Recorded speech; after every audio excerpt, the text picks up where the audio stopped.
Je vous invite à prendre la Bible dans le texte, la suite de notre texte, c'est dans Philippiens chapitre 1. Nous sommes au verset 12 jusqu'au verset 26. Je vous avais dit qu'on était en train de parcourir ce livre, ce merveilleux livre. Et donc on va lire dans la continuité. J'essaie de suivre juste le découpage qu'il y a dans nos Bibles traditionnelles. Les théologiens parleront du péricope, mais je vais juste suivre ce qui est classique dans le découpage. Et donc aujourd'hui, nous lisons la suite.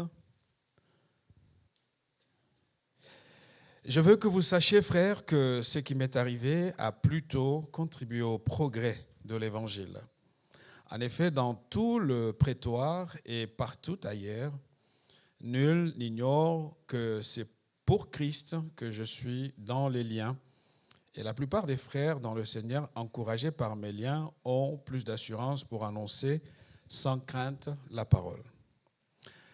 Quelques-uns, il est vrai, prêchent Christ par envie et par esprit de dispute, mais d'autres le prêchent avec des dispositions bienveillantes. Ceux-ci agissent par amour, sachant que je suis établi pour la défense de l'Évangile, tandis que ceux-là, animés d'un esprit de dispute, annoncent Christ dans des intentions qui ne sont pas pures et avec la pensée de me susciter quelque affliction dans mes liens. Qu'importe, de toute manière, que ce soit pour l'apparence, que ce soit sincèrement, Christ n'est pas moins annoncé. Je m'en réjouis et je m'en réjouirai encore, car je sais que cela tournera à mon salut grâce à vos prières et à l'assistance de l'Esprit de Jésus-Christ. Selon ma ferme attente et mon espérance, je n'aurai honte de rien, mais maintenant, comme toujours, Christ sera glorifié dans mon corps avec la même assurance, soit par ma vie, soit par ma mort, car Christ est ma vie et mourir m'est un gain. Mais il m'est utile pour mon œuvre que je vive dans la chair. Je ne saurais dire ce que je dois préférer. Je suis pressé de deux côtés, j'ai le désir de m'en aller et d'être avec Christ, ce qui de beaucoup est le meilleur. Mais à cause de vous, il est plus nécessaire que je demeure dans la chair. Et je suis persuadé, je sais que je demeurerai et que je resterai avec vous pour votre avancement et pour votre joie dans la foi, afin que par mon retour auprès de vous, vous ayez en moi un abondant sujet de vous glorifier en Jésus-Christ. Nous allons prier. Notre Dieu, notre Père, nous te remercions pour ta présence ce matin dans ta maison. Merci pour l'autorité de ta parole. Merci pour sa puissance, une puissance qui ne dépend pas des éléments ajoutés ou rajoutés, mais ta parole est autosuffisante, parce qu'en elle, il y a tout ce qu'il nous faut pour le salut. Je prie, Seigneur, ce matin, que pendant que nous plaçons à son écoute, que tu accomplisses tes desseins, que tu accomplisses tes projets, que tu parles, que tu instruises, que tu corriges, que tu nous aides à être, Seigneur, au même diapason de la compréhension que toi, en ce qui concerne nos vies, en ce qui concerne notre Église, en ce qui concerne les valeurs que tu veux voir être promues dans l'Église, dans ton corps. Je te rends grâce, Seigneur, et je te prie de te glorifier pleinement. Prends toute la place, cette place qui te revient, pendant que nous écoutons cette parole, et donc nous de ne pas simplement être des auditeurs, Seigneur, qui écoutons, tout simplement, mais après l'écoute, que nous mettions en pratique ces choses que nous sont enseignées. Que la louange et la gloire au Dieu fidèle te reviennent dans le nom de Jésus. Amen. Alors le thème est affiché, nul ne peut arrêter le progrès de l'Évangile. C'est ce que Paul enseigne dans ce découpage, dans cette partie qui va nous occuper ce matin.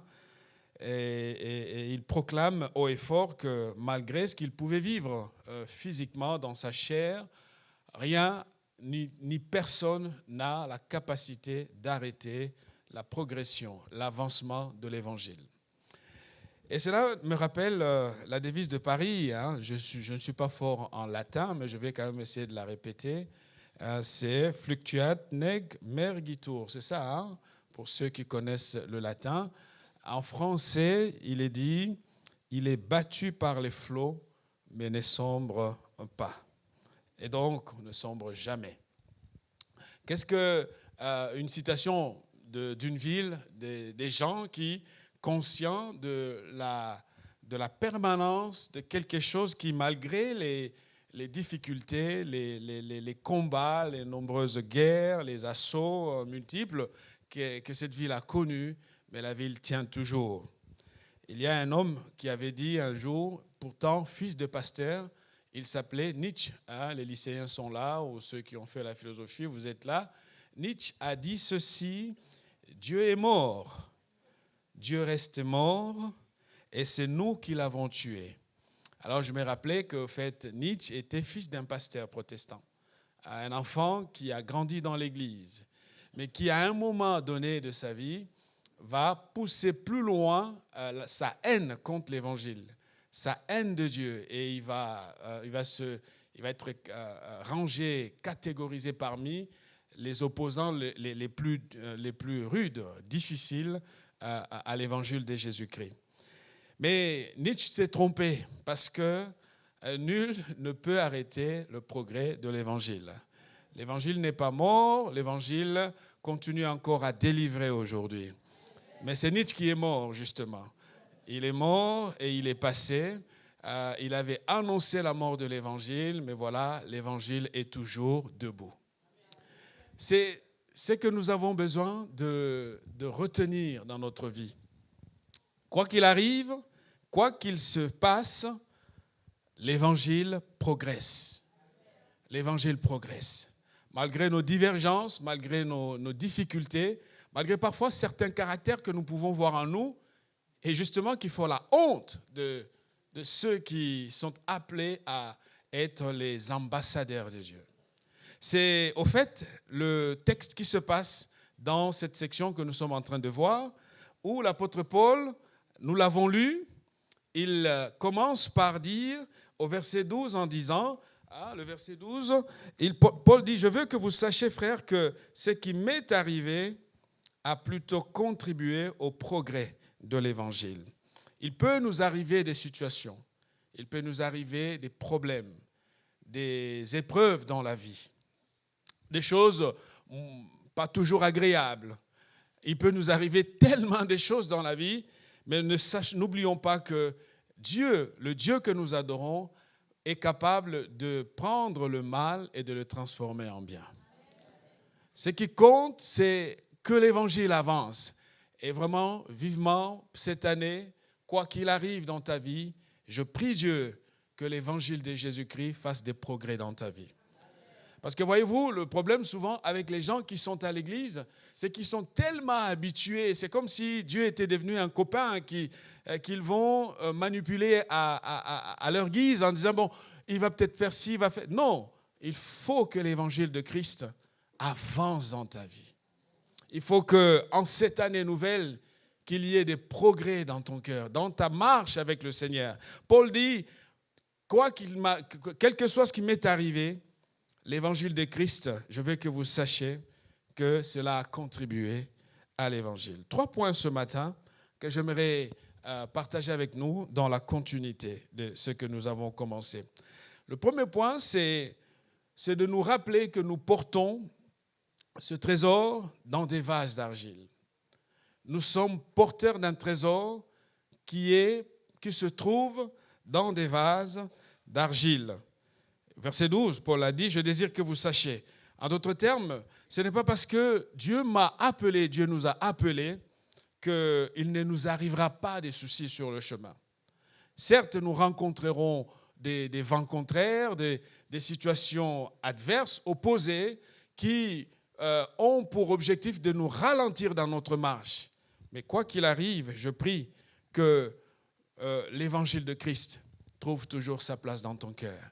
Même lorsque tu es malade, même lorsque tu as perdu ton travail, même lorsqu'on te critique, même lorsqu'on t'insulte, même lorsqu'on dit que du mal de toi, tant que ce qui est dit ne correspond pas à ce que tu es, continue ta marche, avance, va de l'avant.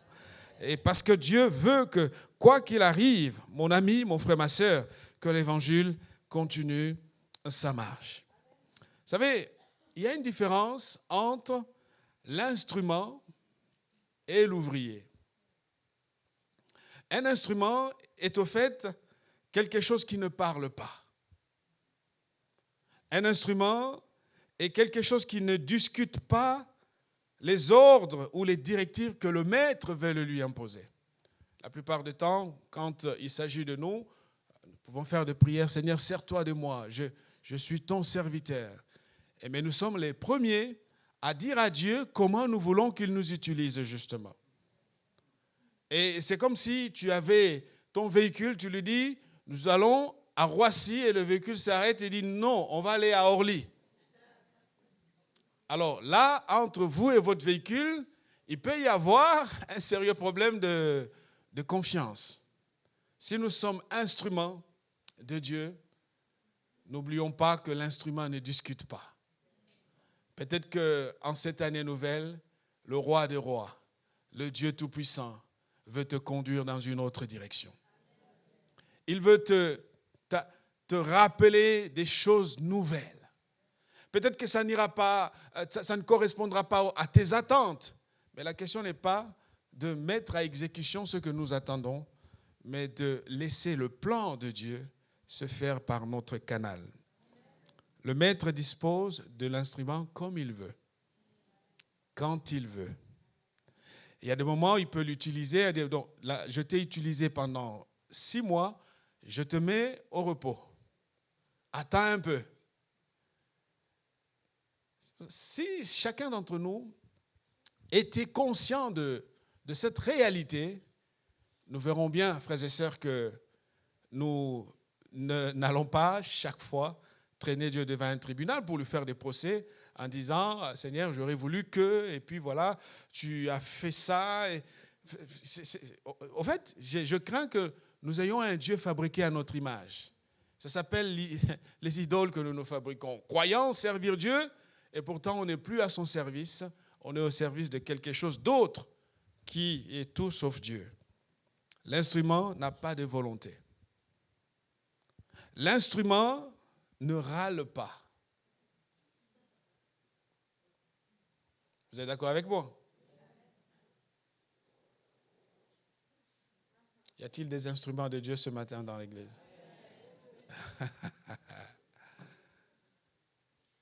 Si tu es instrument de Dieu, cesse de râler. N'oublie pas que tu n'as pas de volonté devant Dieu. Je sais que, humainement parlant, c'est choquant. Parce que ça va à l'encontre des valeurs de ce qu'est la science, la culture, la philosophie, tout ce qu'on a appris à l'école et tout ce que vous voulez. Mais si on veut être instrument de Dieu, on n'a plus de volonté. Un jour, Pierre, qui était spécialiste dans le domaine de... Celui qui râle, on dit quoi? C'est quoi? Râleur. Et puis, Jésus qui l'a beaucoup supporté, hein, franchement, si j'étais à la place de Jésus, peut-être que je l'aurais viré ce garçon depuis longtemps. Mais Dieu était compatissant. Il a gardé. Vous voyez la compassion de Dieu, hein? Elle dépasse toute forme d'explication. Et Jésus est mort.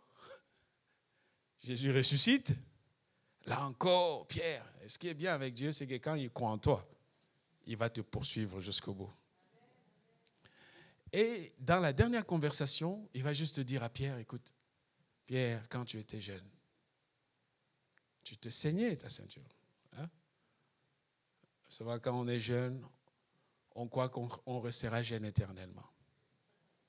Tu vois, quand on voit nos aînés qui se tordent de douleur, qui ont du mal même à se lever, n'oublie pas qu'eux aussi, ils étaient jeunes. Comme toi, aujourd'hui. Comme l'Ecclésiaste dit, la jeunesse passe. Et Jésus dit à Pierre, quand tu étais jeune, ta ceinture, c'est toi-même qui la mettais. Mais quand tu seras vieux, c'est une métaphore, c'est une image. Quelqu'un d'autre va te ceindre ta ceinture. En d'autres termes, quand le Saint-Esprit prendra le contrôle de ta vie, tu verras que tu n'auras plus de volonté. Parce qu'il va te conduire où il voudra, quand il le voudra. Il te mettra en relation avec des gens peut-être pour qui au départ tu ne pouvais pas être en relation avec eux. C'est ce qui se passe chez Corneille. Ce qui se passe chez Corneille, il dit, mais non, mais franchement, mais Dieu dit, mais qui es-tu pour discuter mes ordres? Qui es-tu pour négocier ce que je dis? Et Jésus, le Seigneur le fait comprendre, c'est que Dieu a déclaré pur. Personne ne peut le déclarer impur. Cher ami, instrument de Dieu, n'oublions pas qu'un instrument n'a plus de volonté. Tu veux voir la gloire de Dieu se manifester dans ta vie, commence à supprimer petit à petit ta volonté. Si tu fais la prière de notre Père, la Bible dit que ta... Il y en a qui disent ça, mais quelque part dans leur cœur, c'est ma volonté. C'est la mienne. C'est la mienne. Tu vois pourquoi il y a beaucoup de soucis pour que certaines prières se réalisent dans ta vie. Ton problème, c'est que tu as une trop forte volonté. Alors on va le dire bien. Il a le caractère bien trempé. J'ai du tempérament. C'est bien. Mais fais ça peut-être devant les hommes, pas devant Dieu. Ça peut dénoter, ça peut être vraiment un révélateur d'un autre caractère que Dieu n'apprécie. Alors j'avance alors. Donc instrument, pas de volonté. Mais une autre chose que j'aimerais souligner sur l'instrument, c'est qu'un instrument fait ce dont pourquoi il a été créé. Amen.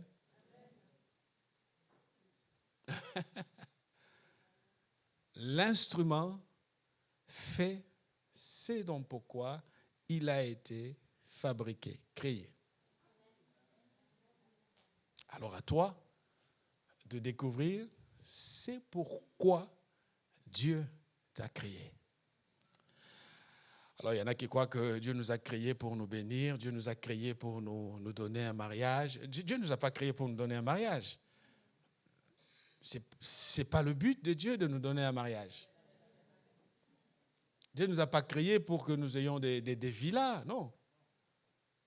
Dieu ne nous a pas créés pour que nous ayons, allez, chacun met ce qu'il veut mettre. Dieu nous a créés pour que nous le servions. Pour que nous soyons à son service. Tout le reste, ça fait partie des privilèges de la vie. Ça accompagne la vie. Et donc, instrument, n'oublie pas, s'il y a quelque chose que nous devons faire, que tu dois faire, que tu dois chercher, rechercher, demande à Dieu, Seigneur, pourquoi je suis là? Frères et sœurs, c'est une grande frustration que d'être dans un endroit où on ne sait même pas à quoi on a été fait, pourquoi je suis là. Le temps passe, les années passent, la vie passe. Instrument, cherche à comprendre quel est le but de Dieu pour moi. Pourquoi Dieu m'a mis dans tel endroit? Pourquoi Dieu m'a-t-il placé dans cette église? Quelle est ma fonction? Que dois-je faire? Que dois-je faire? Si tel n'est pas le cas, on peut vivre beaucoup de difficultés et au final être frustré et arrêter une marche avec Dieu qui au départ aurait dû justement être une histoire d'amour, une histoire d'expérience formidable. Jésus a dit, c'est Jean 12, le texte qui s'affiche, en vérité, je vous l'ai dit, si le grain de blé tombé en terre ne meurt, il reste seul. Le problème souvent, c'est que Il y a tellement d'ego, il y a tellement de caractère, mauvais caractère, qu'on appelle du caractère. Ah bah allez, vous savez ça, il a du tempérament. Non, il y en a qui frôlent l'impolitesse et le manque de repères de la vie. S'il ne meurt pas, il reste seul, mais s'il meurt, il porte beaucoup de fruits. Il y a des moments où il faut qu'il y ait la mort en nous, que nous mourions en nous-mêmes, que nous cessions d'être tout le temps dans des droits, dans des acquis. Ça ne fera avancer rien. Et le temps passe et tu perds ton temps, ta vie passe. Cette année, Dieu veut que tu meurs en toi-même. Que tu abandonnes un peu cette volonté qui devient un souci pour ta famille, pour les tiens, pour ta communauté. Il faut mourir en toi-même. Il y a trop de moi, trop de moi. Et le trop de moi, ça détruit le couple. Le trop de moi, ça détruit tout. Alors on peut dire, le diable m'attaque. C'est trop facile parce qu'il ne va pas parler. Tu oublies ta propre responsabilité. Nous avons besoin, Église, qu'il y ait un peu plus de mort en nous-mêmes. Seigneur, change mon cœur. Avant d'accuser les autres, interroge-toi. Et Jésus de dire, celui qui aime sa vie la perdra. Continue à aimer ta vie, tu vas tout perdre. Tu ne changeras pas la puissance de la parole de Dieu. Celui qui déteste sa vie dans ce monde la conservera pour l'éternité. Si quelqu'un me sert, qu'il me suive. Et là où je suis, là aussi sera mon serviteur. Si quelqu'un me sert, le Père l'honorera. Ce n'est jamais... Vous savez, Dieu a des gens qui l'honorent. Des femmes et des hommes qui le servent. Ceux-là, viens la nuit comme le jour pour mettre la main sur eux, tu rencontreras Dieu en personne. Essaye, tu verras. À un moment donné, tout allait bien jusqu'à ce que tu ailles mettre le doigt sur quelqu'un qu'on ne touche pas. C'est-à-dire quelqu'un qui est en alliance avec Dieu. Quelqu'un qui a donné sa vie à Dieu. Quelqu'un qui s'est abandonné à Dieu. C'est là que tu verras que ton monde va changer radicalement. Mais je prie que notre cœur apprenne à déposer notre volonté. À dire, Dieu Seigneur, quelle est ta volonté pour moi cette année? Quelle est ta volonté pour ma maison? Quelle est ta volonté pour ma vie? Je ne sais pas, pour certains, soyons fatigués de tourner en rond.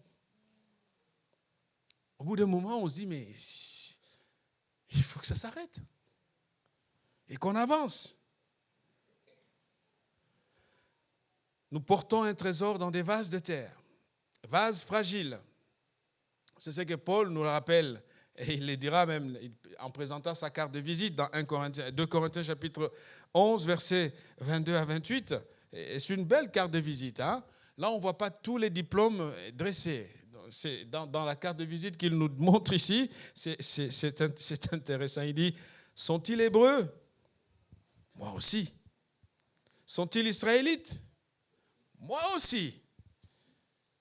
Ils sont de la descendance d'Abraham? Moi aussi.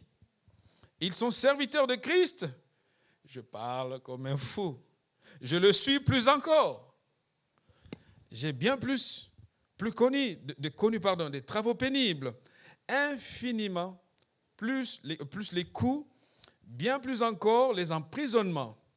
Et j'ai souvent été en danger de mort.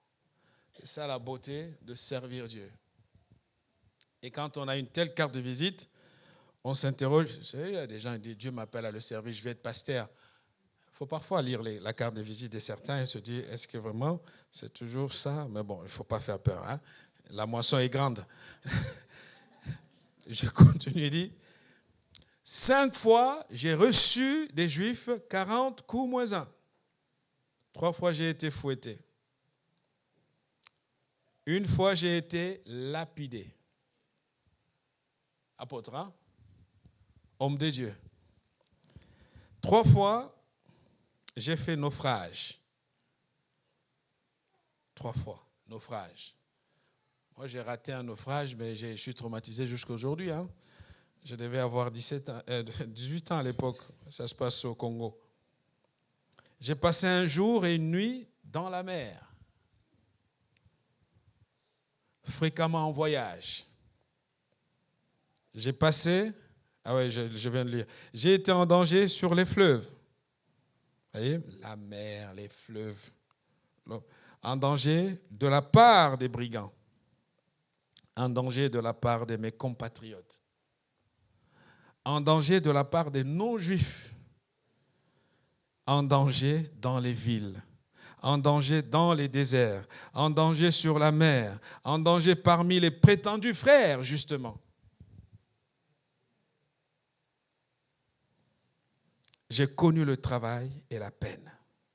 J'ai été exposé à de nombreuses privations de sommeil.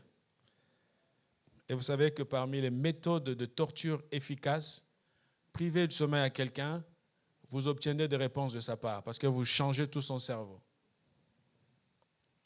À la faim et à la soif, à de nombreux jeunes, au froid et au dénuement.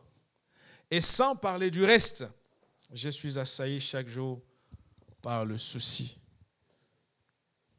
que j'ai de toutes les églises. Vous voyez, même les églises donnent des soucis à l'apôtre. Mais malgré cela, l'évangile avançait. L'évangile avançait. C'est mon frère, que rien ne t'arrête. Amen. Que rien ne t'arrête. Que les critiques, que les mauvaises paroles, que les mauvaises langues, que même parfois le pasteur qui ne te visite pas, que rien ne t'arrête. Que rien ne t'arrête. Tiens ferme, parce que l'évangile doit avancer. Notre Dieu est le Dieu qui change le mal en bien, comme nous dit ce texte de Genèse, chapitre 50, verset 20. Et dans Romains, chapitre 8, verset 28, Paul dit, « Du reste, nous savons que tout contribue au bien de ceux qui aiment Dieu, de ceux qui sont appelés conformément à son plan. » Tout concourt au bien de ceux qui aiment Dieu. Il y a une version qui dit tout travaille, tout collabore, tout coopère. Ne pense pas que ce que Dieu permet, il le permet pour rien. Il est en train de travailler parce qu'il va changer le mal en bien. Il va inverser la tendance parce que tu lui appartiens. Amen. Ça, c'est le premier point. Deuxième point, nous avons ici, dans cette histoire de cette église des Philippiens, en tout cas, dans la ville de Philippe, nous avons un portrait d'une même église, une seule et même église, mais plusieurs intentions et visions du service ou du ministère. L'apôtre Paul va, face à cette réalité, adopter une autre attitude. Nous connaissons le verset 15 à 18, nous le rappelle. Il dit, « Certains, il est vrai, proclament Christ par jalousie. » Ça se passe dans l'église, parmi les serviteurs, avec un esprit de rivalité. Mais d'autres le proclament avec des bonnes intentions. Les uns agissent par amour, sachant que je suis là pour la défense de l'évangile. Les autres, animés d'un esprit de rivalité, annoncent Christ avec des intentions qui ne sont pas pures et avec la pensée d'augmenter les souffrances de ma détention. Verset 18, l'apôtre dit, qu'importe.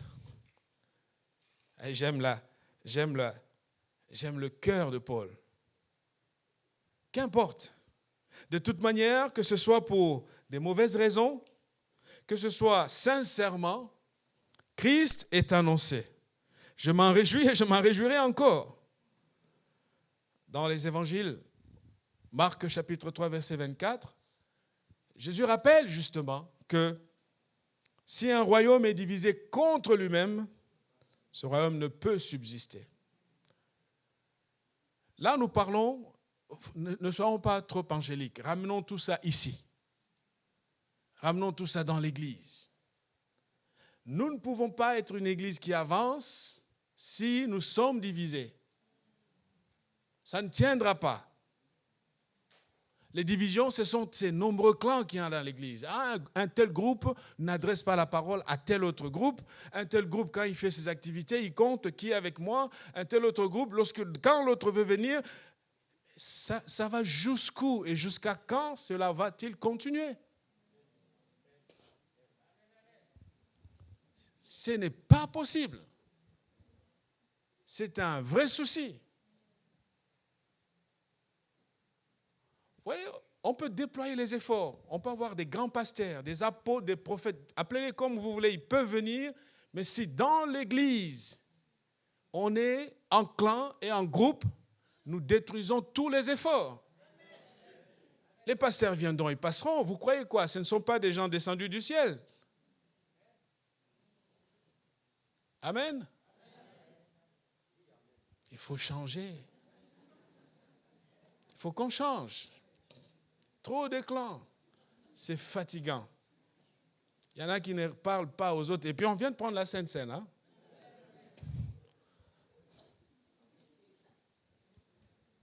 C'est malheureux. On appelle sur soi des malédictions. Prenez pas la Sainte Seine. Si vous savez que vous avez des gens dans l'église à qui vous n'adressez pas la parole, ne prenez pas la Sainte Seine. Réglez le problème.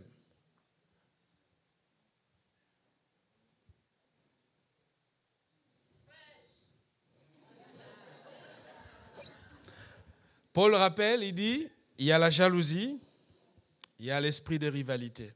Alors, ce n'est pas à Livry-Gargan, hein, ça se passe à l'église de Philippiens. Donc, voilà. La jalousie. La jalousie. Pourquoi est jaloux? C'est Dieu qui donne. La jalousie et la rivalité. Vous savez, là où il y a la jalousie et la rivalité, chacun essaie de faire mieux pour montrer que quand moi je fais, c'est toujours là. En fait, au lieu que son service s'adresse à Dieu, il fait, oui, il fait des choses pour tirer le rideau sur lui. Voilà, voici quand je suis en charge, comment je fais. Les jaloux dans l'église. C'est une honte. Disons les choses en toute vérité. C'est honteux et c'est triste. C'est triste. Il n'y aura pas un ciel spécialement fait pour toi. En fait, ceux qui entreront dans le ciel, c'est par la décision de Dieu. Par la décision de Dieu. L'homme, la femme ou l'homme, le frère, à qui tu n'adresses pas la parole sur la terre, tu vas le voir au ciel. Tu vas encore le bouder au ciel? Amen. Alors, je sens la tension dans l'église ce matin, mais c'est bien.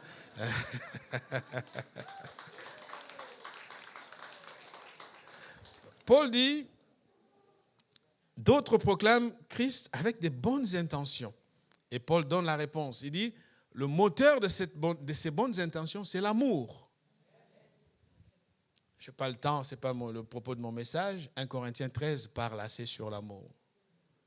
Nous décrit le fonctionnement de l'amour. Frères et sœurs, on ne peut pas construire une église où il y a des jaloux et il y a des rivalités. C'est fatigant. Moi, je vous dis la vérité, c'est fatigant. Des rivalités, des clans. À partir d'aujourd'hui, soyons alertes sur les clans qu'il y a dans l'église. Vous savez comment on reconnaît un clan? Il y a des gens qui ne se saluent qu'entre eux. Et puis, les nouveaux vont venir, vont repartir, personne ne leur adresse la parole. Mais les gens que tu connais, tu as leur numéro de téléphone. Tu connais leurs adresses. Tu veux les voir? Tu peux les voir en semaine.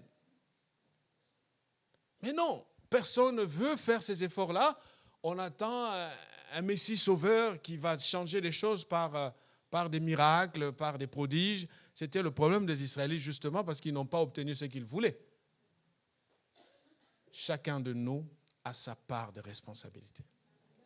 Nous devons jouer notre rôle. Chacun doit faire ce qu'il a à faire.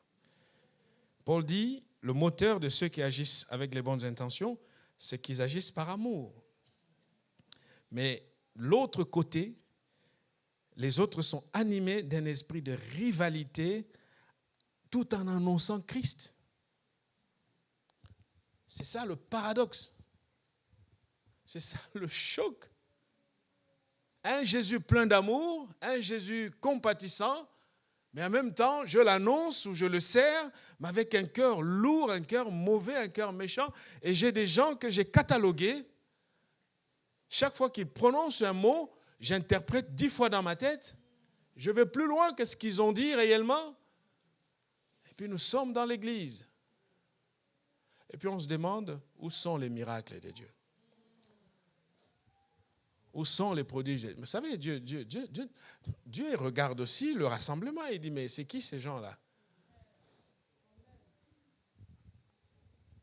Il ne peut pas répandre ces miracles dans un contexte où, très sincèrement, les cœurs ne sont pas ensemble. On vient, on se croise, et puis on part. Bon, Paul reste pragmatique. Alors, si Paul est tolérant ici, c'est aussi un point important, c'est que la tolérance que l'apôtre accorde ici, c'est la tolérance vis-à-vis de certaines attitudes malheureuses, des gens qui ont une certaine faiblesse.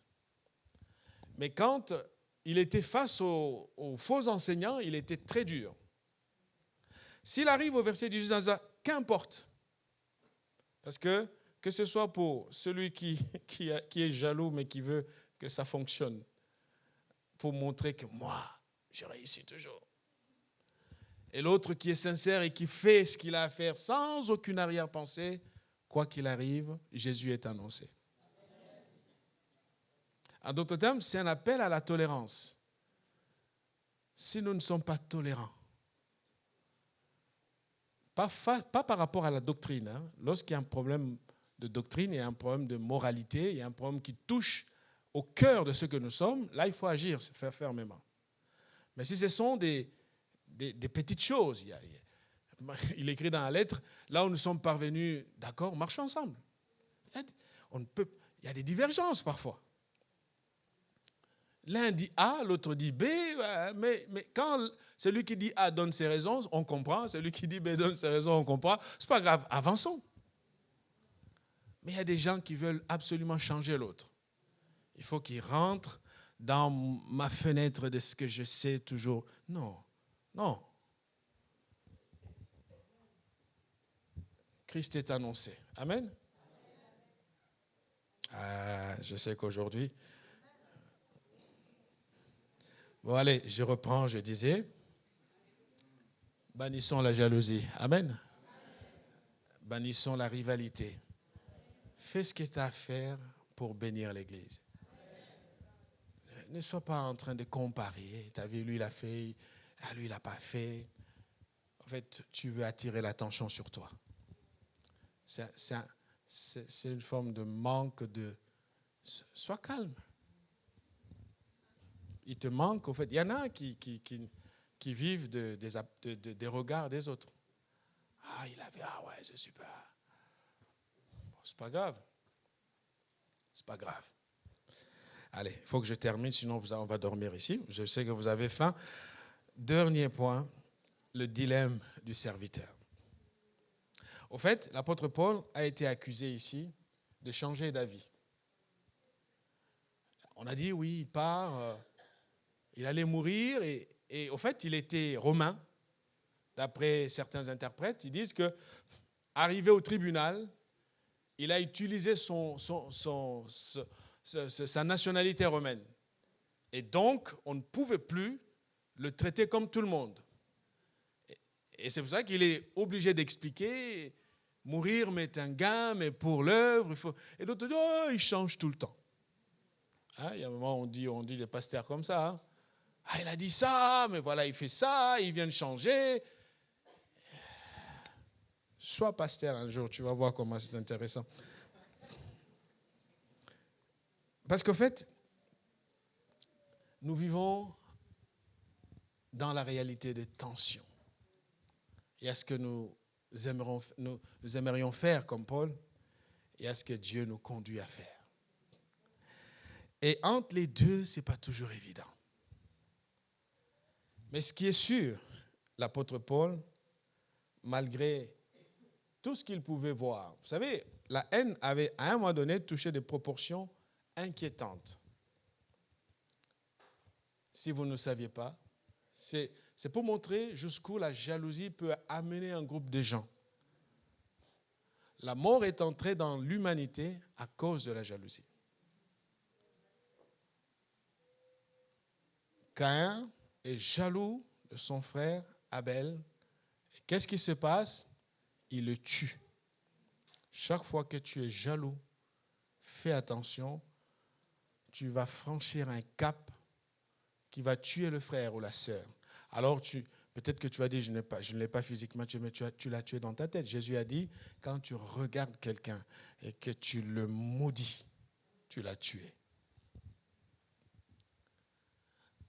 Criminels, certains nous le sommes. Avec des mains chargées. Et nous levons les mains pour prier. Et nous nous attendons à ce que Dieu agisse. Frères et sœurs, changeons. Dans les églises, si on ne règle pas ce problème de haine et de jalousie, ça peut aller loin. Tu ne sais pas ce que tu démarres et tu ne sais pas quand ça va s'arrêter. Je t'en supplie, il est temps qu'on arrête ça. Un jour, l'apôtre Paul, il y a eu des gens qui ont même jeûné pour sa mort. Vous savez ça? Acte 23, versets 12 à 14. C'est horrible. Ce qui peut se passer dans les milieux religieux, églises ou appelez-les comme vous voulez, quand la haine de l'autre m'habite, je suis prêt à beaucoup de choses. La Bible dit dans Acte 23, versets 12 à 14, le jour venu, quelques juifs, parce que eux, ce qu'ils voulaient, c'est de réussir leur coup. Il fallait qu'ils meurent.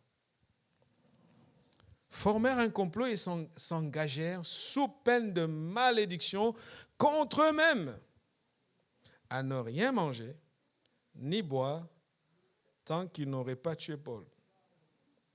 C'est dans la Bible. Il faut lire ta Bible. Il y a tellement d'histoires. Ceux qui formèrent cette conspiration étaient plus de 40. Vous vous rendez compte? 40 personnes. Toi, quand tu as une personne qui te déteste, ils étaient 40. Ils ne mangent pas. Ils refusent de boire. Très probablement, ils priaient. Hein? Tu vois, en fait, l'histoire de la prière, là, c'est compliqué. Hein? Verset 14. Ils allèrent trouver les chefs des prêtres et les anciens pour leur dire: nous nous sommes engagés sous peine de malédiction contre nous-mêmes à ne rien manger avant d'avoir tué Paul. Mais que Dieu soit loué, parce qu'ils n'ont pas eu raison. Le Seigneur a conduit les choses. Le Seigneur a dirigé les choses. Frères et sœurs, je vais terminer en disant ceci. L'évangile continuera d'avancer avec les gens de bonne volonté, avec les gens qui aiment sincèrement le roi des rois. L'évangile continuera. Avec ou sans toi, l'évangile continuera. Seulement, en construisant une communauté que nous sommes, ne soyons pas une communauté où chacun a sa vision. Il n'y a pas deux visions dans une église. Il y a une seule vision, celle de Christ, communiquée par les responsables de l'Église. Et travaillons nos intentions. La sincérité voudrait que quand on n'est plus en accord avec quelque chose, vraiment, et que ça touche sincèrement ce que l'on est, on laisse la place. Plutôt que d'être là et de tout torpiller et de toujours trouver c'est la faute à un tel, c'est la faute à un tel. Et puis voilà, la place à la jalousie, la place à la haine, la place à la détestation. Ce sont des portes qu'on ouvre dont on ne sait pas comment on peut les fermer. Que Dieu nous aide et que notre attitude soit semblable à l'attitude de Jésus-Christ. Nous allons prier. Seigneur, merci pour ce matin, notre roi, nous te remercions. C'est vrai que ce que Paul dit dans cet épître est très difficile, mais il relate les réalités des églises où, Père éternel, il se passe vraiment beaucoup de choses, mais quoique, malgré la faiblesse de l'humanité, de ce que nous sommes, la puissance de l'Évangile continuera. Rien ni personne ne peut arrêter les progrès de l'Évangile. Donne-nous de ne pas être hypocrites, de ne pas être jaloux les uns des autres. Seigneur, enlève la rivalité parce que celui qui nous récompense, c'est toi. Et toi, tu sais récompenser avec justice. Seigneur, je prie ce matin pour que ceux qui ne s'adressent pas à la parole se parlent sincèrement. Qu'il n'y ait pas ce bonjour, Seigneur, hypocrite, mais que ce soit des vrais bonjours. Et que les gens se portent, les gens s'embrassent, les gens se pardonnent pour que nous avancions tous dans la même direction. Nous refusons d'être un problème pour cette Église. Nous ne voulons pas être un frein pour cette maison. Nous voulons être des instruments entre tes mains. Et Seigneur, comme des instruments, nous acceptons de faire taire notre volonté. De toute façon, nous n'en avons pas. C'est toi le Maître qui a la volonté. Guide nos pas et dirige-nous. Au nom de Jésus. Amen.